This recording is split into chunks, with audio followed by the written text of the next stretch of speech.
Vigour मुसलमानों पर तुर्की और चीन आमने सामने है। कल तक विगर मुसलमानों को अनदेखा करने वाला तुर्की आज चीन के साथ विगर मुसलमानों के हक के लिए लड़ रहा है और ये कह सकते हैं कि ये उस लड़ाई का पहला दौर है।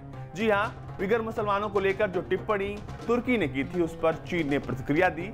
चीन के काउंटर के बाद वापस से तुर्की ने काउंटर किया, लेकिन काउंटर में इस बार जवाब नहीं था, काउंटर में था इस बार एक्शन। वो एक्शन क्या था बताते हैं हम आपको। नमस्कार, मैं होजीत और आप देख रहे हैं भारत तक। दरअसल विगर मुसलमानों पर की गई टिप्पणी पर चीन ने कहा था कि चीन का अपना अधिकार है, वो क्या करता है क्या नहीं करता वो उस पर डिपेंड करता है। इसके बाद तुर्की ने तुरंत काउंटर किया और जो अंकारा में चीनी दूतावास है उसका पानी रोक दिया। ये साफ तौर पर एक बदले वाली कार्रवाई थी, जिसके बाद चीन को यह भली भांति समझ में आ गया कि ये सब क्यों हो रहा है। दरअसल इसके पीछे की पूरी बैकग्राउंड स्टोरी क्या है, सबसे पहले ये जान लीजिए।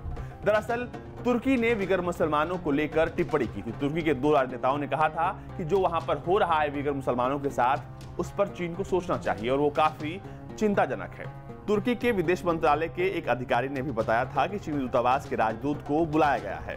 ये इसलिए बुलाया गया था ताकि विगर मुसलमानों पर जो तुर्की की चिंता है उसको सामने रखी जा सके। इस बुरी घटना के बाद चीनी दूतावास ने विपक्षी गुट पार्टी के मुखिया मेराल अक्सेनर और अंकारा के महापौर मंसूर यावस को 2 ट्विटर पोस्ट में टैग किया था।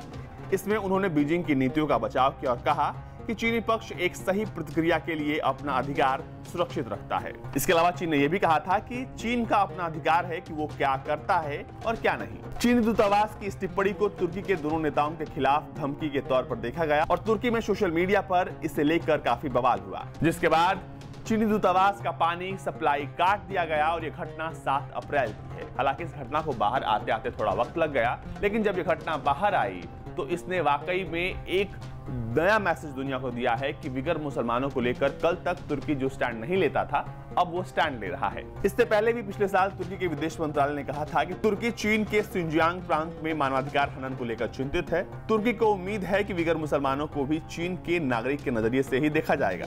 तुर्की की एक समिति ने संयुक्त राष्ट्र की महासभा की 75वीं बैठक में भी विगर मुसलमानों को लेकर चिंता जताई थी। तुर्की का कहना था कि चीन की संप्रभुता का सम्मान करते हुए हम और अंतर्राष्ट्रीय समुदाय चीनी प्रशासन से ये उम्मीद करते हैं कि शिनजियांग के विगर, तुर्क और अन्य मुस्लिम अल्पसंख्यक चीन के बाकी नागरिकों की तरह शांतिपूर्वक ढंग से रह सकें और उनकी सांस्कृतिक और धार्मिक पहचान का सम्मान हो। मुसलमानों के लिए एक नई आवाज बनने की जो एर्दोगन की कोशिश है वो कहीं ना कहीं इसी दिशा में आगे बढ़ रही है कि वो अब सबसे पहले विगर मुसलमानों का मुद्दा उठाना चाहते हैं, जिस पर कई मुस्लिम देश के नेता नहीं बोलते हैं। खासकर अगर सऊदी की बात करें या फिर हम पाकिस्तान की बात करें, जो बड़े देश हैं वो भी अब विगर मुसलमानों को लेकर नहीं बोलते हैं। तो ऐसे में तुर्की ने जो कुछ किया वो उसे सकारात्मक पहल के तौर पर देखा जाता है, क्योंकि हो सकता है कि इससे आने वाले वक्त में विगर मुसलमानों के हालातों में कुछ बदलाव देखने को मिले।